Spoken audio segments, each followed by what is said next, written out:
So back in like 2013 or 2014 or something like that, and we're going to find out probably from this article, Zack Snyder, the guy who made arguably the best Superman movie ever, Man of Steel, and of course Justice League and this and that. He also made 300 and a few others.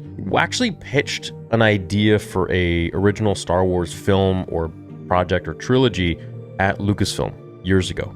And this was when Disney owned it, like it wasn't George's anymore. It was Seven Samurai in space, and a Star Wars movie was my original concept for it. I knew that the origins for George were a lot of those Kurosawa films. I was a big Kurosawa fan, so it made sense as a concept. A really simple story, kinda clean. Good versus evil. The sale of Lucasfilm to Disney had just happened. This was around 2012. There was that window where, you know, who knows what's possible. I was like, I don't want any of your characters. I don't want to do anything with any known characters. I just want to do my own thing on the side. And originally I was like, it should be rated R. That was almost a non-starter.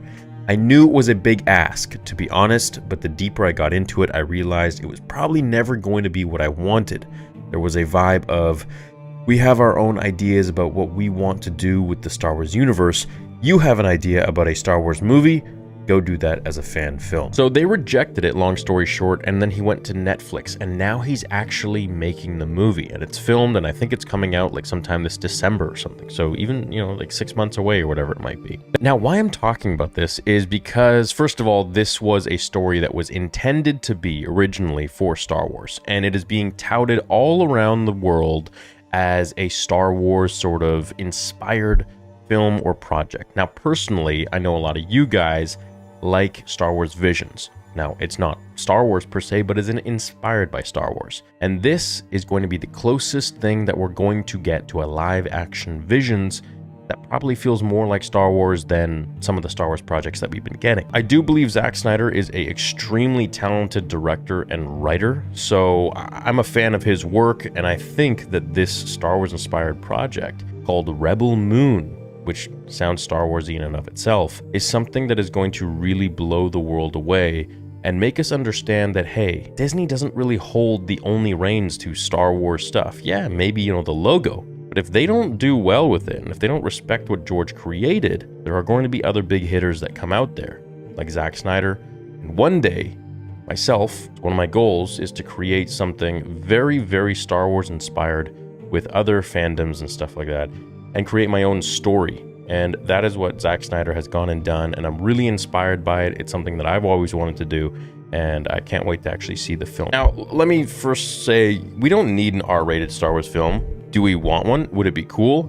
Yeah, I definitely want to see one. But that's not what necessarily makes a story. However, it does make it a little more badass and a little more gritty and dark and cool. It really like pushes the boundaries of really realism, right? Like, we're not getting, you know, bouncing lightsabers like in Kenobi, or, you know, people slapping stormtroopers and them getting disoriented and knocked out. Instead, Snyder is forging his own sci-fi universe with Rebel Moon, the Netflix film that was pitched as the beginning of a multi-chapter saga, much like Star Wars in the 1970s. Okay, cool, so it's going to be multi-chapter. The project centers around a rebel fighter, SAS rogue hero Sofia Boutella, on the fictional moon of Veld, who wages war against the oppressive Mother World government in order to atone for her dark past. This sounds freaking cool, and it sounds like something that it's starting a little more dark, with like a dark side past. And I think that's something that a lot of people really want to see. As much as we love the good guys and the stories of the good guys, we want to see a little darkness, a little grit, you know, a little more realism, in the sense that, hey, a lot of us do mess up in life. We do make some poor choices, and we eventually move on from that and evolve and advance and grow up as people.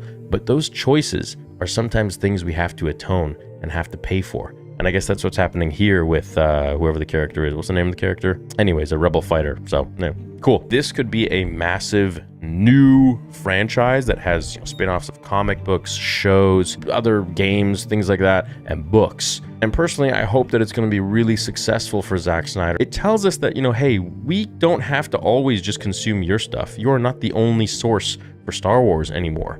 We can venture out and find something that is maybe just as good, with a little more of a refreshing twist perhaps, and it just won't have the logo, but that's okay. The music might be very similar, the feel might be similar, and we have other places that we can go to enjoy this kind of entertainment and escape in storytelling and movies.